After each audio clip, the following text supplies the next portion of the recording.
It's a beautiful time right here on Maisha TV. This is the drip. My name is Bushabi Junior. Kama kawaida, we are here to look at all the trending stories in the country and beyond. And I'm not alone in the studio. As usual, my resident guest, this beautiful, gorgeous lady seated on my left, which is, you're right. Niaje? Poa sana. Yes. Niko fiti. Niko fresh barida. Uko fiti kabisa. Kabisa. That's Tivo Simple Boy. Yes. Anyway, a lot is taking place in the country, but before we get into that, remember you can talk to us on 0746 999 841. That is a text or WhatsApp that number, and at the same time you can find us on all our online platforms. That is at Maisha TV Kenya. Maisha TV Kenya, that is Twitter or X, Instagram or IG, TikTok, Facebook, and where else are we? LinkedIn, Google Business. Our website is www.maishatv.co.ke, and of course we have them Semo Siku. Rita Chibet is going to be going first. For the same ladies first. But even before we get into that, now secular music lovers had some crazy times in 2024. Two events that stand out with a lot of controversy is the one that Diamond Platinumz attended but refused to perform because of our altercation with Willie Paul. There's been a debate on whether Kenyan artists are being given the proper and full support by Kenyans. What do you think? I think the support is there, but especially, the place where people are able to know about this Kenyan artist, in most cases, is the media houses. Because you find that in fact, all media houses have segments specifically for music. But then you find there are some strict measures imposed on the media by the copyright? It's Music Copyright Society. MCSK. Yeah. Yes. So you find that the bills that the media have to pay, starting just first, it is on the media part. The media is one of the platforms that is supposed to support these artists and ensure that their music is known. But then you find that there are some strict measures, and the amount that they are supposed to pay to play Kenyan music is unbelievable. So media owners crying out and saying those invoices are just too high. 1 million shillings, 2 million.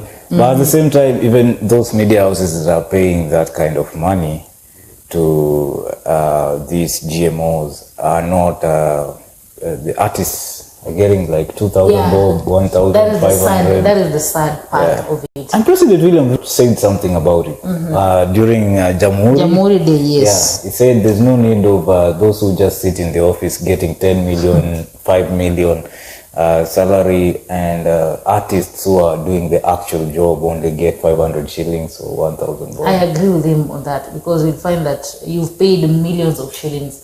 At the end of the day, you'll hear a musician like Calligraph Jones has received 5,000 shillings. What's the name of that artist, celebrity of yours from Bungoma?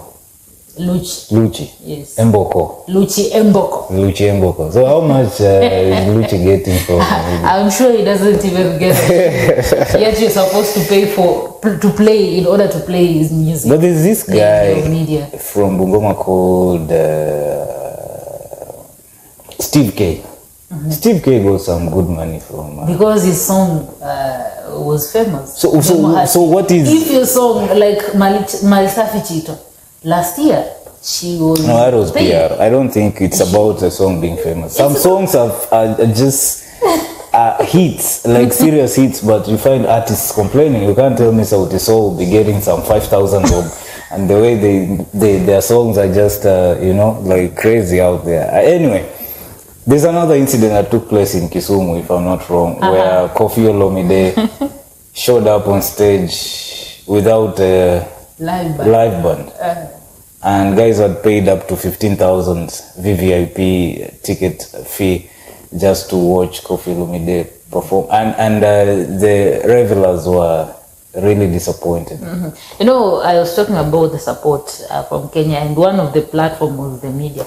The second one is the promoters of these events and the event. Why do they bring in these foreign artists? That is my question. You find that we have very good musicians here in Kenya, but you'll find that wanaendea na shusha nyavu, wanaendea ni nasiri, yet they have very good musicians. Why can't you just put up a concert and place Eunice Njeri?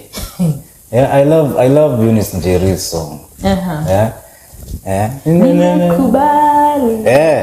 Nasema ndio. Hata hiyo Koffi Olomide, a lot of people were disappointed with this performance. But it doesn't. We have good musicians from the soul. I understand Koffi Olomide. I understand because it is extremely expensive to transport live band all the way from wherever he is, whether France or Congo. I don't know where he was coming from. Yeah, but the guy has homes all over, so you don't know where he came from. He just showed up. You know, it's like Uhuru Kenyatta.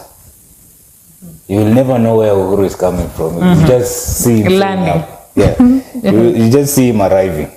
Now, it's expensive to transport a live band to Kenya. And this is the irony of the whole thing. Diamond was paid 20 million Kenyan shillings to lip sync. If he had performed, he wouldn't use a live band. Just to lip sync, put a track number 2 and then hold the microphone and keep shouting. And he was paid 20 million shillings if he had performed. And he said he's not going to return the money. Now, if this is true, the reports indicate that Koffi Olomide was paid 5 million. So what do you expect with 5 million shillings? To transport the live band to Kenya with 5 million? No, you'll just do the same thing, lip sync, just for 10 minutes and leave. And then look at the amount of money that is being taken out of Kenya. Going to Tanzania, going to Congo and all. Why can't they? I mean, I don't even understand. Anyway, it's business at the end of the day. Kila mwanabiashara anajua vile anapiganga hesabu zake. So as much as we can have this discussion, we can talk until morning over it. Let's get into our show. But I would advise that let this be the end of bringing in these foreigners. And, unless they really, really perform and to satisfaction. Because you cannot say tumefunga tutaki. Chris Brown was in South Africa. He did magic. He performed in South Africa. Filled up 94,000 seat stadium. 94,000. Assuming everyone was just paying like 20,000, 50,000 shillings. So just take 94,000 and 50,000 shillings. And he didn't disappoint, by the way. That is Chris Brown. For those who, look at secular or love secular music. On the gospel side, I think because Kenyans are great pretenders, we pretend. Kenyans love the devil and God at the same time. I don't know how they balance the love. They're in a polygamous kind of relationship with both the devil and God. Because, there is all this promiscuity and, what the Bible would call the world, okay? All through the year. And then on 31st, every Kenyan gathers to thank God for all the madness they have been doing throughout the year. And they bring in Christina Shusho. And I think this year they are planning to bring this guy from Rwanda to sing. Israel Mbon. Yeah, to sing. How did these songs become hits in Kenya? Yet we have gospel musicians in Kenya. I've never understood. What is the secret? What really happens? You talked about the media, but I don't think it's the media.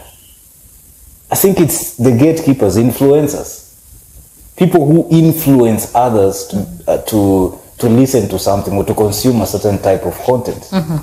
How did Christina Shusho's song, is it Bwana Mkubwa na Shusha Nyavu? How did that song become a hit all of a sudden? It's just an influencer on TikTok who said, I love this song. How did the song by Vida, the song is called Vida. Yeah. How did Vida become a hit? It's ASEAN. how did that song by Utawezana, what is this, the name of the song? Major and this other lady, Femi One. How did it become a hit? Asia. So I think it's not even the media, it's the influencers, people who have the power and the ability to influence people to consume a certain type of content. Those are the guys who should be promoting Kenyan content, dancing to Kenyan music and doing everything to promote Kenyan music. And I hear Asia wasn't even paid for those songs. She just danced and people loved it. When you command a following of over 1 million people, you can easily influence. That one aside, let's get into a show. I think mnyewe mtaamua wenye mnapanganga hizi mavitu, watu wa makesha, sijui watu wa maklabu, sijui watu wa wapi, you'll know what to do.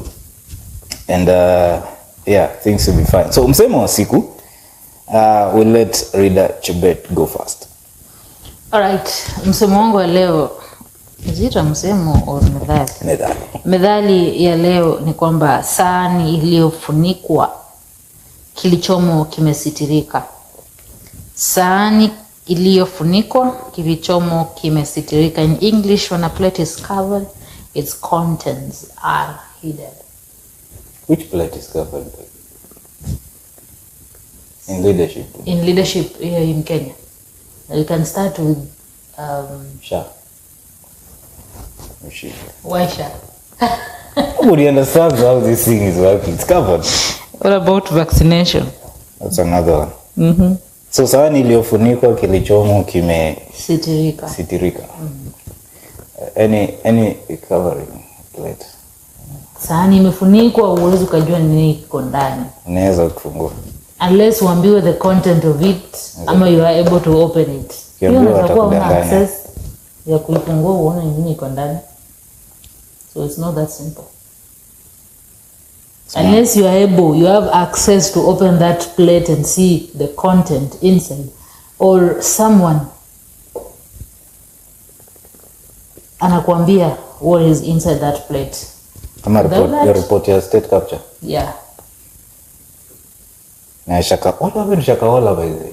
Msenge mkuu bado anakujana kwa kianipelekwa kotini, akipelekwa anatolewa, anapelekwa. Lazima kitaturamba. Kimeturamba. Ndio kimeanza kuturamba. Kijaanza. Kilishaturamba. Kilishaturamba sana. Methali yako? Nazi mbovu harabu ya nzima. Nazi mbovu harabu ya nzima. A rotten coconut in a heap spoils the wholesome ones. One rotten coconut in a heap. 100 coconuts. Kama viazi mbovu harabu ya nyingine. Yeah. Same to nazi. Yeah. Nini hicho kimeoza ambao unaona ni black position? The leader is rotten. The top leader is rotten. The whole system is rotten. Cool. So if you think your leaders are rotten, just know that they are influenced. Yeah. True. You can have a very good system, very good policies, and you can have the best of the best of structures, ideas. But if the top leader's head is rotten, every leader in that system, every policy maker, every implementer, every person, every political leader, religious leader, almost every one of them will be rotten. Well, that is deep. Yeah. So huwa wanasema hakikisha umeitoa, ukirealize kuna kitu mbovu, either viazi, apple or nazi. It must go. It must go. If you want to spare the rest, that thing must go. You can choose how to use that information.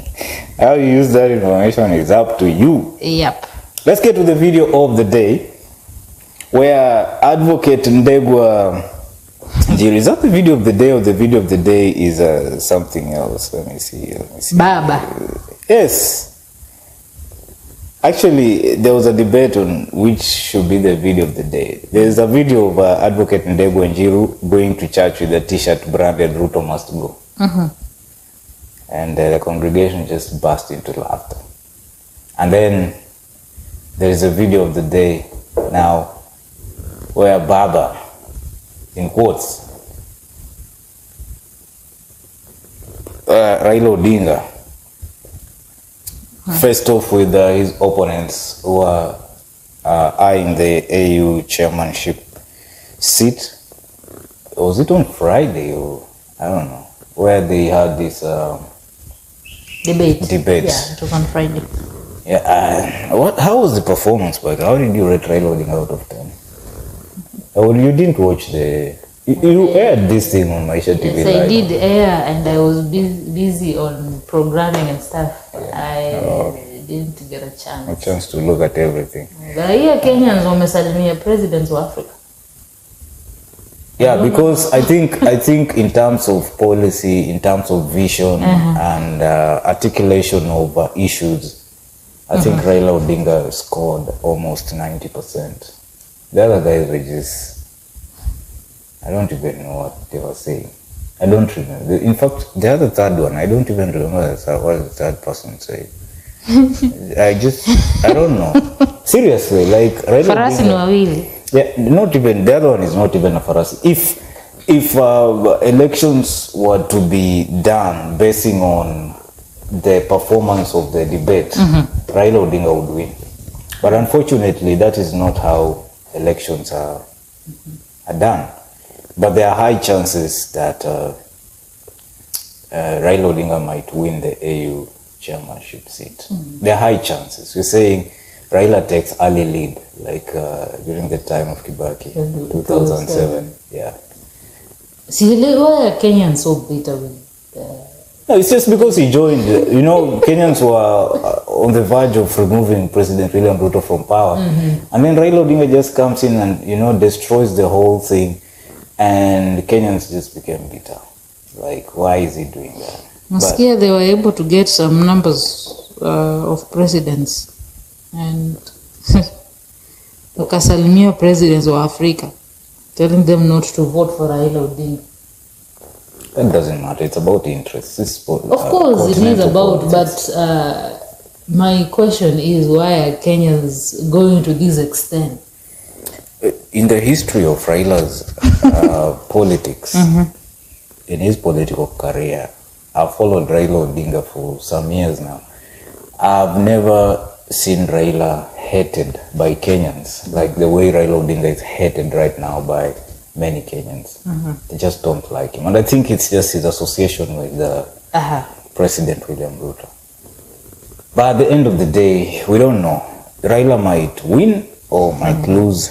It's hard to tell what's going to happen. But looking at the interests, first of all, the deputy AU chair, the deputy chairperson of AU is going to be a Muslim. There is absolutely no way the chair will be a Muslim. That Djibouti guy. Okay. Yeah. It's not going to happen. So automatically that gives Raila Odinga an edge. Yeah. And then America has interest. ECOWAS has interest. This other one by Russia, they have interest. East Africa Community has interest. And most of these interests are heavily relying on Raila Odinga's candidature. So that's why I think we can do our local push to ask the African continent not to vote for Raila Odinga to that seat. But at the end of the day, it's interests that will matter. Countries' interests and, the continental, even the global politics that will matter. Hey, Raila Odinga comes from Sudan. And that's what he said. That's the video of the day. Let's have a look. I am delighted to have opportunity today to stand before you as the son of Africa.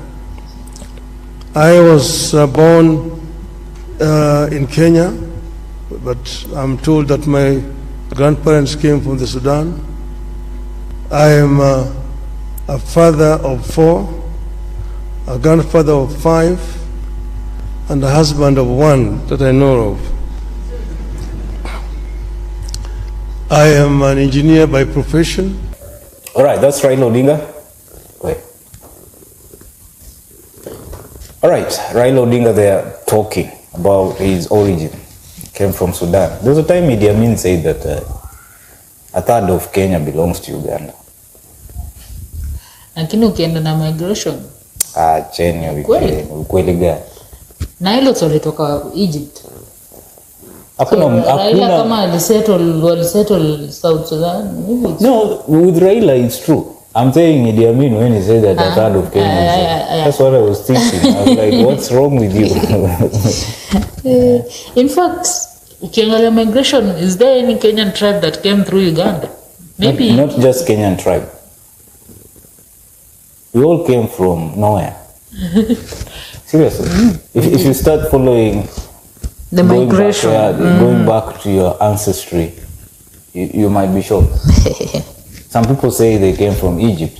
Then how did you end up in Egypt? They came from somewhere. You came from somewhere where you don't know. Yeah. So hakuna mwenye kwao ni kwao. Hii dunia tu ni kwetu sisi wote. Maybe tulitoka Antarctica. Yeah. Ama tulitoka Hamas, Gaza. There's some guys who claim they are Jews. They claim that Jews are black. Why are the Jews' culture almost similar to Luya culture? For instance? No, topic for another day. You don't want me to go there. No, just go do your research. There are so many similarities. And even the Bantus, let me just say the Bantus. Actually, they usually say Nilotes. So I'm shocked when you say Bantus.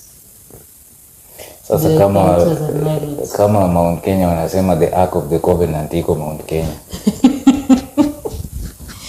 Hey. You've not heard that politics? No. Oh, they're saying the Ark of Covenant. Mount Kenya is where the Ark of the Covenant is. And pastors are furious about that gospel. The Ark of Covenant is in Israel. It's not in Mount Kenya. Let's get some news tracker. You go first. All right. So, former Deputy President Rigathi Gachagua now says that President William Ruto's meeting with his predecessor Uhuru Kenyatta does not concern Mount Kenya region, stating that if the president went to ask for forgiveness from Uhuru, there is no problem with that. Kama walienda kuombana msamaha, haina shida. It does not concern the people of Mount Kenya. And he even said that the people of Mount Kenya hawana leader, they choose who to follow. But the other day he said Kenyatta is the kingpin. So which one do we go? The other day he said William Ruto is the kingpin. I think Gachagua is also becoming confused as days go by. But I don't blame him. He has to react to. You see, there's a plan to edge him out of Mount Kenya politics, and so he has to react. If he doesn't react, then he's out completely. So he must react. He must be relevant to the ongoing politics in the region.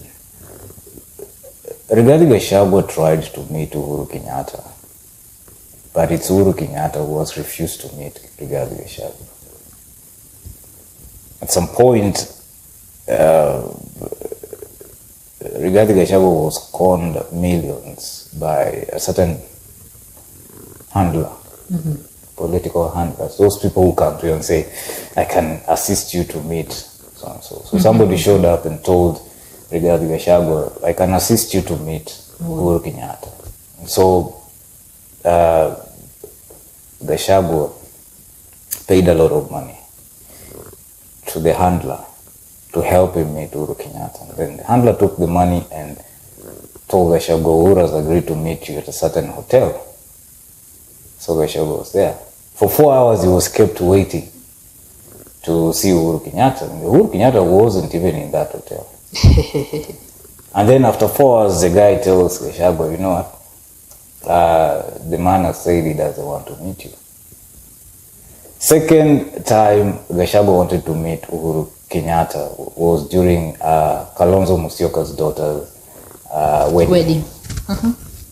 And Uhuru Kenyatta said, you have two choices.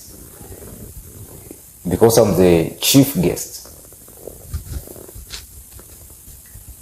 Gachagua cannot appear anywhere near that wedding. Or drop me out of that wedding as the chief guest and then have your Gachagua in that wedding. That's how bad it is. Wanasema msiba wa kujitakia. Yeah, that's how bad it is. So I don't know what Gachagua is going to do, but I think the only bearing he can take right now is, first of all, make sure that he has a political party.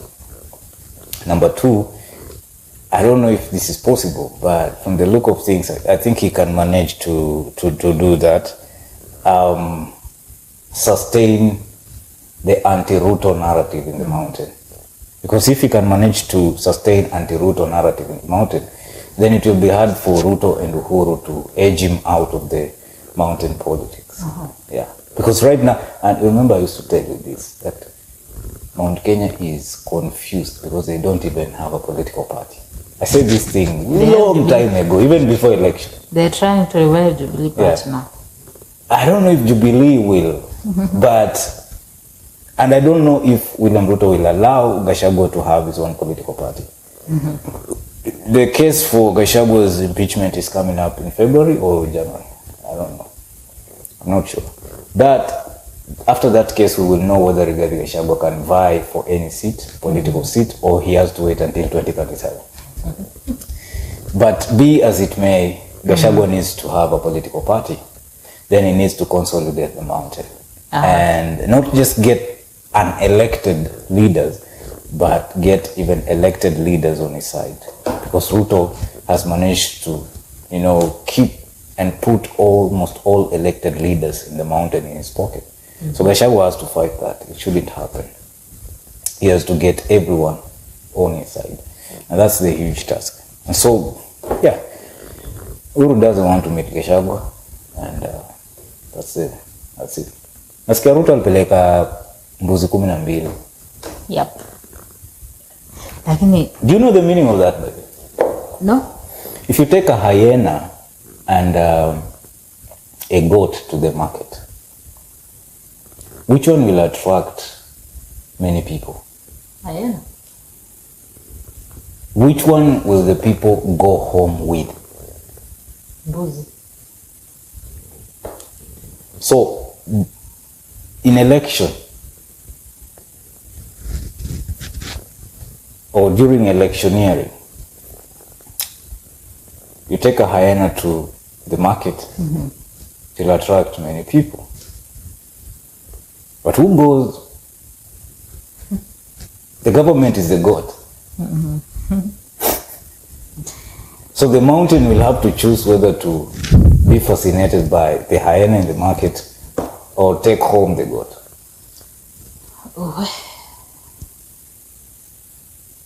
That's what matters at the end of the day. It's either you're in government or you're not. Yeah. You can decide to stay out of government and continue entertaining yourselves by watching nice things, fascinating things in the market. Or you can decide to actually take something from the market and go home with it and give it to your children. And here the goat is the government. All right. Muhenga. Muhenga kukosea kineno. Muhenga. Tuna muhenga hapa. Well, Muhenga yuko hapa. What do you have for us? Now, the government, this is a news tracker, the government-to-government fuel deal that President William Ruto entered into with Saudi Arabia is scheduled to expire at the end of December 2024. G to G deal. Yeah, the G2G deal. So what's going to happen? This deal was put in place to cushion Kenyans, from high cost of fuel and stuff like that. So there are two things. Either they will renew or we get in trouble. The high cost of fuel. Now we're back to 250 per liter. Yeah. At the moment, the fuel prices It's dropping. Certain MCA, I think Sidindi Ward, MCA, said that the reason why things are good right now, the fuel prices are down, is because of the 4 experts. Which experts? It's not good there. I don't want to divert I'm in a good mood. But that is what he said. I'm just reporting. Sometimes I just... Says because watu hao wako kwa serikali vitu ziko sawa, mafuta narudi chini, hakuna protest and things are good right now, so they are the experts.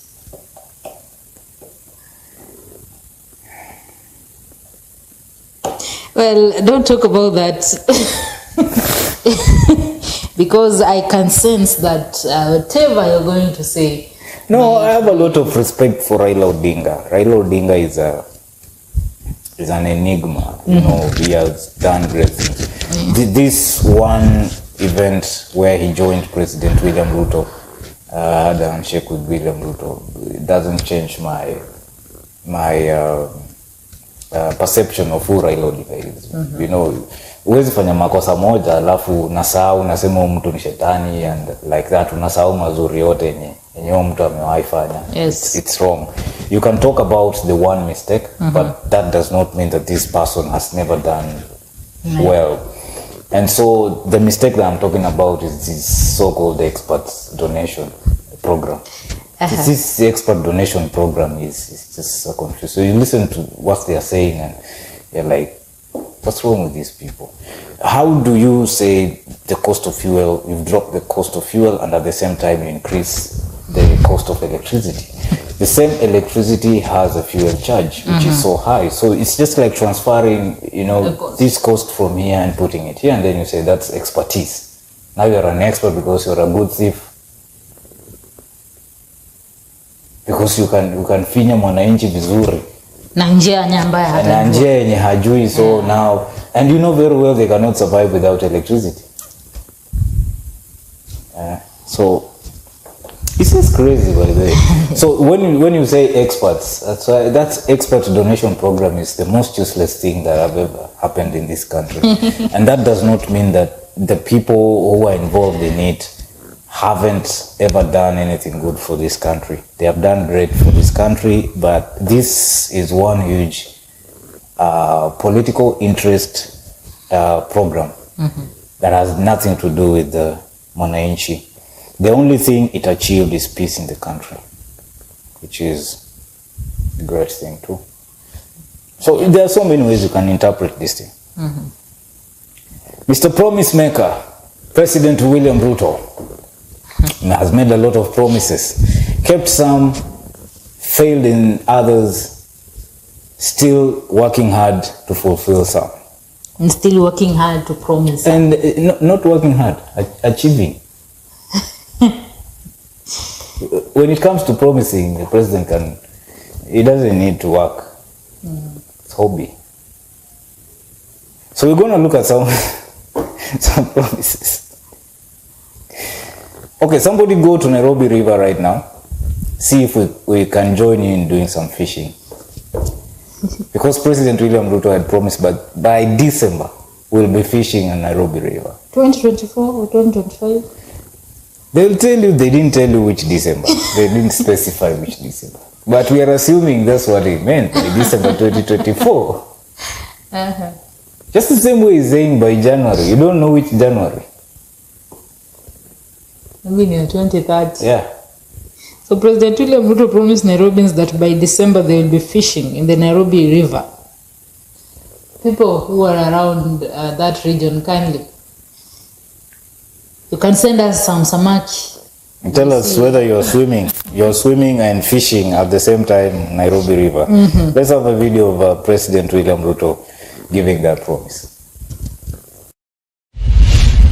Tutahakikisha ya kwamba tunaweka usafi katika hii mto mpaka iwe ni mahali pazuri, tuweke samaki na tuhakikisha kwamba mto huu iko na maji, watoto wetu waweze kutumia kwa njia ya sawasawa. Kanairo mko sawa? Na hiyo mpango sio ya Nairobi peke yake. Hiyo mpango ni ya Nairobi. Tunaanza hapa Nairobi tarehe 1 mwezi wa 10. Tutaenda katika miji 4 ya Kenya: Mombasa, Kisumu, Eldoret, Nakuru katika awamu ya pili. Alafu kabla ya Disemba tutafikisha hii mpango katika kila kaunti ya taifa letu la Kenya. Na vijana 200,000 Kenya mzima watapata ajira katika hii mpango ya Climate Works. Are you fishing? I think the president loves to bend reality, But which is a good thing. give you hope, false hope. No. It's just that I don't know how this works in politics, but when it comes to achieving your dreams and visions and being successful in life, you have to bend reality. You have to put a deadline and say, by this time, I should have done ABCD. That is bending reality. For example, I will build that house in 3 days.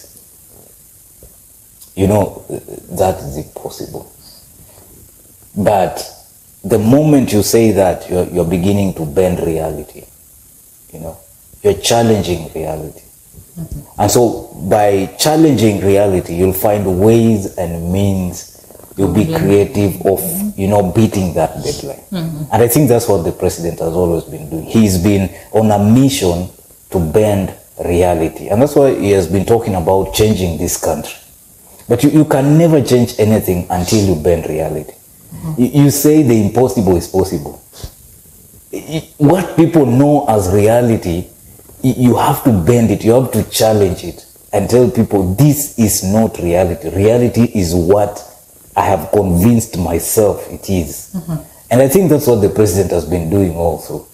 But in politics, it's interpreted differently because everyone has a natural way of defining reality. But the president always comes to bend reality. Bending reality is a character of high intensive achievers. People who achieve things you can't even imagine they can ever achieve. Yeah. And most of the times these people look so stupid and foolish that you're like, I think this guy is mad. In fact, the word or the term madness will be used on that person every day because madness simply means not real. He has collected over $1 trillion. So he's been bending reality. Sometimes he hits the target, sometimes close to the target. This is you know, I sat down to analyze exactly who this man is, and I realized he shares quite a number of features with people like I don't want to sound like I'm giving credit to William Ruto because I mistake Salimio, but I'm just speaking from a perspective of business and achievement. Yeah. Let's start with how he became president. Yeah, look at that story, from a chicken seller from a nobody to interacting with Moi, then from Moi, Kanu, blah blah blah, Raila Odinga, now president. Who does that? Ruto is an outsider. How did he shake up the status quo? How did he manage from nothing to become a powerful name in this country? Those are people who bend reality. Those are people who tell you it's possible, I'll be president, and you look at them like, nakuanga na mchezo ni? But as they keep on bending reality, you keep laughing, you keep calling them foolish, but at the end, you'll be shocked. As it's happening, there's gonna be a lot of mad things you're gonna see. You're gonna see a lot of mistakes. But at the end of it all, when the achievement is done, you'll be shocked. And so that's why I say the President William Ruto will either be the most useless president Kenya has ever had or the most successful president Kenya has ever had. There is no gray area. I'm still waiting for that to happen. Either he'll be the worst president or the best president. This man is shifting Nairobi, the capital city of Kenya, to Nakuru.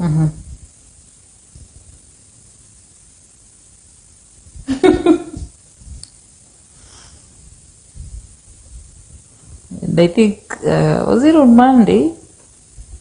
He said that I saw on the media that Taifa Care is not going to work. Now they are saying it is working, but it is creating two categories of Kenyans. Okay, that is good progress. At least we are beyond the point where it is working or not. We demonstrate to them that it is working for everybody. Exactly, that's what I was talking about.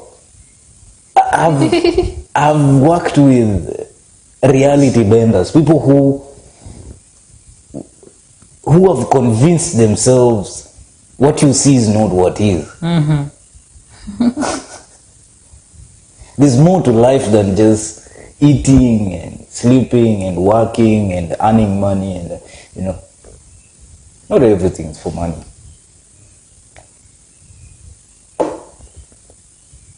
So, President William Ruto promised Kenyans free treatment in hospitals from January 2024. On Zoom naongea kama January 7 years to come. January 2024. We have few days. 2024. Oh, 2020, not 2025. He said you're going to have free medical treatment by 2024. It's 2025. Let's have a look at that video. Number 2, kuanzia Januari tunapunguza NHIF ile munalipa 500, wale wa chini wanakuja shilingi 300 vile niliwaambia. Na wale ambao hamuna uwezo ya kulipa hata hiyo 300, serikali ya Kenya itawalipia, kwa sababu tutapima hali ya kila mwananchi. Na kila mmoja wetu kama taifa tutaenda hospitali, kila mmoja wetu atatibiwa na utaenda nyumbani bila ya kuulizwa pesa yoyote, kwa sababu tunataka kuhakikisha ya kwamba Kenya ni nchi ya usawa. Tayari nimeongea na viongozi wengi duniani, watu ambao wanajua ya kwamba watu wa Kenya ni wafanyikazi na ni watu wa bidii na ni watu wanaelewa na ni watu wa nidhamu.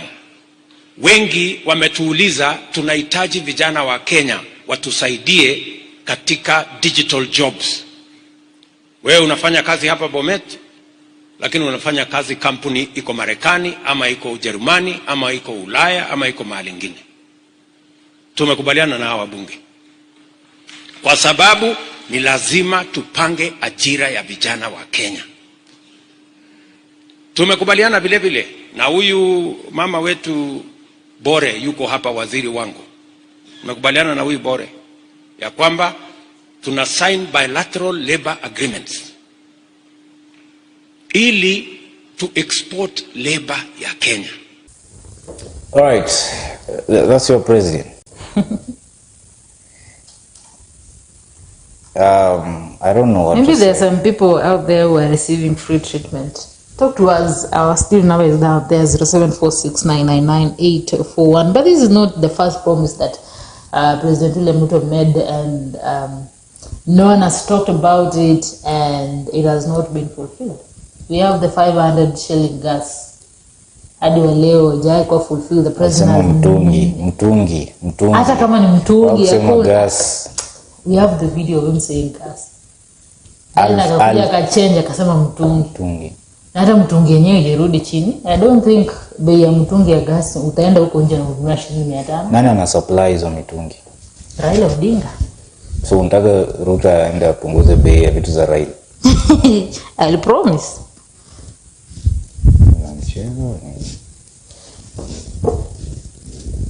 Our President William Ruto has his own facts that are different from Ours.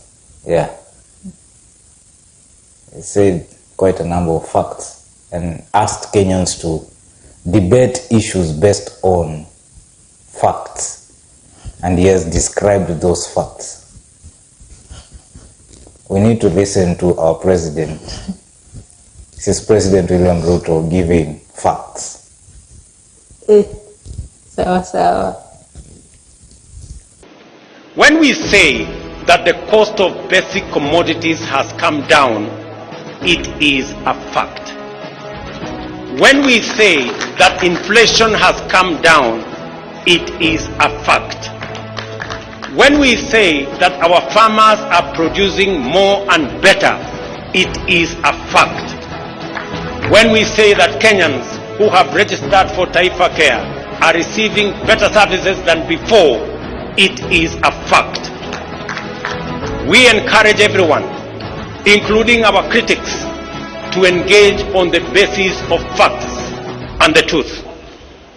If some of us persist in the culture of reckless negativity, for how long will cynics mobilize Kenyans to deny facts that they can feel, that they can touch, and they can see? What will they say in a few weeks' time when we begin to give keys to new homeowners of our affordable housing units? What will they say at the thousands of plumbers, electricians, teachers, health workers, building and construction workers, digital workers, and many more who are already at work, including the 300 young men and women who yesterday were flagged off by my deputy to go and work abroad, joining thousands who are already abroad. Mwenye macho ambili tazama, mjionee wenyewe vijana wetu wakiwa ndani ya basi sasa hivi wanataka kuondoka, tukipeperusha bendera. Sahii tuna travel, tunaenda Qatar, tuna thank government for the support, wanasaidia also the president of the country na yes, Alfred Mutua ametuokolea sana. We are very happy, we are moving out. Fine, vile kwa sawa. Facts according to Toru Doyen. Who are we to contradict the commander-in-chief? Who are you? The armed forces. Kama hizo ni facts according to him, right? How can a civilian command armed forces? Go and ask the... Oh, some things don't make sense. We just... What do you mean now? Oh, by civilian you mean the head of state? Yeah. But so, he's the leader of the country, so he's supposed to command the... To command what? The defense system, the KDF. So... You've never had any military training? You know absolutely nothing about military? But you are the commander of the same military? No, it's not. I think it's just a title. But kwa order yake, the military inachukua order yake. No. I don't want to talk about that. I don't want to talk about military stuff. It's just a different... No, I just have a different opinion because it doesn't make sense unless you want to... Because I was looking at... Actually, I was watching documentaries about US military, about aliens, and whether aliens are real, they do exist, or what programs NASA is undertaking right now concerning the technologies, which they say it's alien technology. And it's funny that many US presidents were never briefed about any technology, military technology. Whatever goes on in the military industrial complex, what the military is doing, the president only knows like 1%. And the things that that can be told to a civilian, because they argue and say, what's the point of telling a civilian about a program if this civilian is just here for 4 years and then goes away? That's why I'm wondering, like, me nadhani just for the order of the because that means that we have two governments. You know that the defense system of the country na we have the other executive. Hiyo ni kama uko na leadership mbili kwa nchi. So it is just a way maybe hata kama it's just a title to make you civilians. Hata kama niko karatasi tu, at least for people to be able to know that we have one government, because ukisema military iko na leadership yake. No, it has. It has, yes, but on paper mkae mkijua that we have two governments. That is like having two governments. I think it's just it's good for us. It gives us peace just to know that, our president is the commander in chief and stuff like that, Mm-hmm. But like what happened in June 25th. Mm-hmm. We've heard stories of how, a commander in chief wants the military to do this and the military says no. And the generals are saying, well, I don't know how true that is. I'm just saying, but this is not conspiracy theories. But this is the thing, the military has generals. Yeah, who make decisions. So your civilian president can never be a military.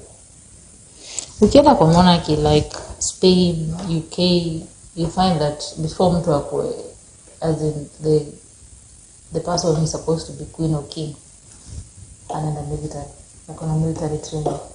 Why give a title to a civilian person? Huko, like, someone who has never trained in military, you call them head of military. Ukiona kina Prince Harry, wamekuwa kwa jeshi. It's just like the CS for, what's her name? So Ipantu, yeah. What's her docket called? Not interior defense. Defense, yes. So it's just there on paper. Well, let's talk about the IEBC. IEBC formatting. So the High Court struck down the 2023 IEBC Amendment Bill. It declared the IEBC Amendment Bill 2023 unconstitutional. The ruling by Justice Lawrence Mugambi on Friday, December 13th, comes amid a new push to reconstitute the electoral body.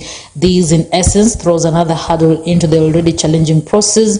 In his ruling, Justice Mugambi averred to the lack of public participation as the grounds of annul laws. The bill, which proposes critical changes to the institution's operations and structure, was signed into law by President William Ruto. William Ruto made his maiden speech at the Bomas of Kenya after the former IEBC chairperson Wafula Chebukati announced him president-elect on August 15th, 2022. Another hurdle for the reconstitution of IEBC. Yes, and meanwhile, the Justice and Legal Affairs Committee, that is JLAC of the National Assembly, has announced that it will file a petition seeking all court cases against the reconstitution of the Independent Electoral and Boundaries Commission to be dropped. And speaking over the weekend, JLAC Vice Chairperson, guess who? Mwengi Mutuse announced that the National Assembly will be moving to court to request the court to throw out the cases. Mutuse further claims that the process of reconstituting the IEBC has been captured by individuals not keen on a functional electoral body. Who is sabotaging this IEBC reconstitution? At first it was Azimio, and through Kalonzo Musyoka. The same Kalonzo Musyoka acts like a saint who just showed up from heaven saying it's William Ruto when we know it wasn't William Ruto. And in fact, he came out and said that those who have cases, please drop them. Yeah, and he's the one who has the case. I'm like, what's wrong with this man? And then all of a sudden, the court nullifies the whole process, the whole bill. Which means that you have to go back. Which means even those court cases that have been going on are now null and void. They don't make any, they are not anchored on any law anymore. So we are back to square one. Was this the bill that this is that was NADCO bill. By the NADCO? Yes. They say that there was not enough public participation. Yeah. Now the NADCO bill, the NADCO report on how to reconstitute the IEBC is gone, dustbin. So we are back to where we used to be. Nothing at all. There is no bill. There's a bill. Now we revert back to just the president, going ahead. Yeah, I'm saying the NADCO bill. Yeah, no, NADCO bill doesn't. It's not working. That thing is dead. So maybe we go back to how IEBC used to be reconstituted. Yeah, reconstituted. The way the president had began reconstituting. Yeah, before the NADCO report. Before the NADCO report. Kenya tu mtu anafaa kae tunaunde ayo mtu alikuwa anaunda tu script ya movie. What is going on? Why don't we want this IEBC reconstituted? But I think